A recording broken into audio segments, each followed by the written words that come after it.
You're welcome once again to my YouTube channel. I'm your host, Yinka Adejuma. Today, I'm going to be giving you 8 tips, 8 habits of a happy marriage. You know, successful marriage doesn't happen by accident. There are some things that you must keep on doing for you to enjoy your marriage, for you to be happy in that marriage. So I'm going to be giving you 8 habits of a happy marriage.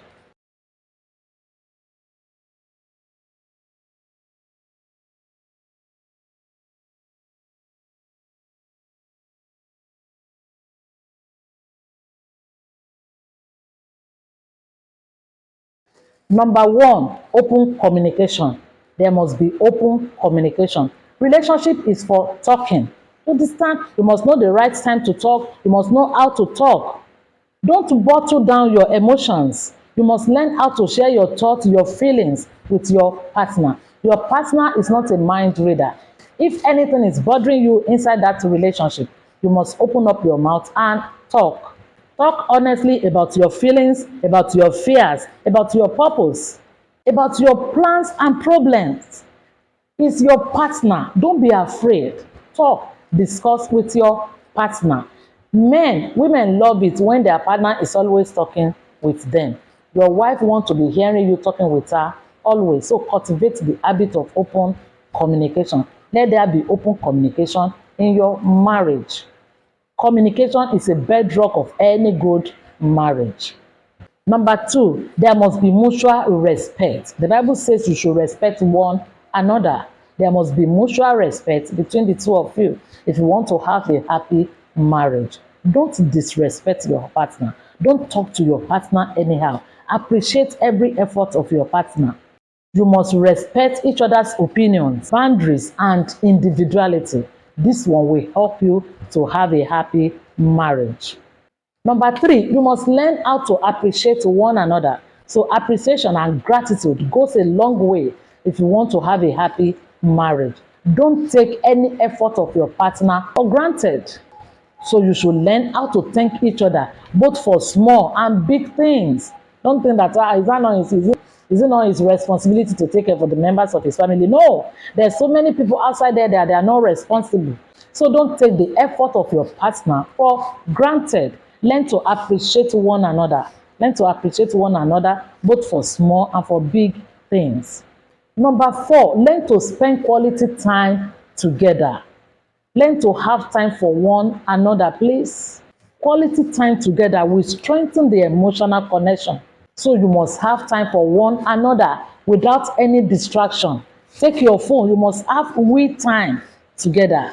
If you want to have a happy marriage, you must have we time together. We time together is only you and your partner without any phone. There's so many couples, they're in the same house. Two of them, they are together but with their gadgets.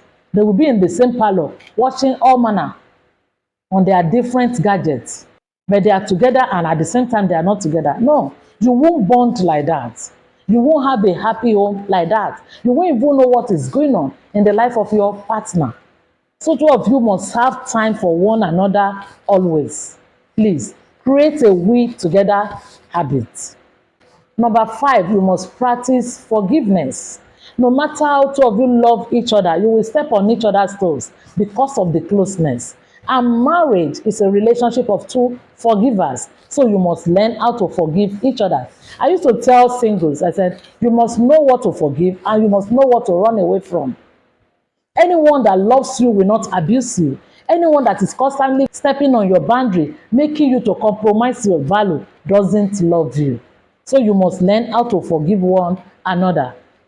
No marriage is perfect. So you must learn how to forgive one another. Learning to forgive is important. Number six, you must have shared goals. You must be going towards the same place. The Bible says, can two walk together except they be in agreement? Before you can ask anybody to join you where you are going, you must know where you are going. Two of you must have a shared value. You must have a shared vision, shared dreams. You must have the same value for marriage. You must plan life together. You plan your family, your finances, your dreams. And when you do that, it will create unity instead of disunity. Have shared goals.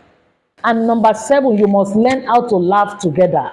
Don't turn your home, your marriage, into a place that the husband and wife they cannot laugh. No, you must learn how to laugh together. Humor and fun will keep your relationship alive.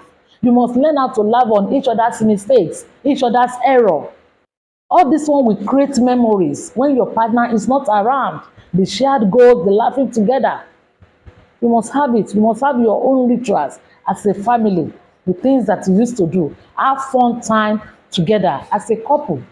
All this one will help you to grow, will help you to develop. Your marriage must not leave you the same. Your marriage should better your life. And number 8, you must support each other's goal, support each other's dream. You must learn how to encourage each other during tough times. Don't run away. So if you want to have a happy marriage, you must learn to support each other. And you keep on doing it. You don't compete with one another, but you complement one another. And when you keep on doing all these things in your marriage, in your relationship, before you know it, it will make your marriage to be happy. People will think that you know how to do it. They will think that you are from another planet. They will know that there's some habits that two of you have imbibed in your relationship that is making that relationship to thrive. I pray that your relationship will thrive in the mighty name of Jesus. If you know some habits that can make someone to have a happy marriage, let me know under the comments. And I pray that as you put all these things into practice, God will help you in the mighty name of Jesus. God will turn your marriage and your situations around in the mighty name of Jesus. If you are blessed by this teaching, don't forget to subscribe, like, share it with your loved ones. As you do so, it doesn't matter what is the matter. It will matter where it matters in life in the mighty name of Jesus. See you at the top. I love you. Shalom.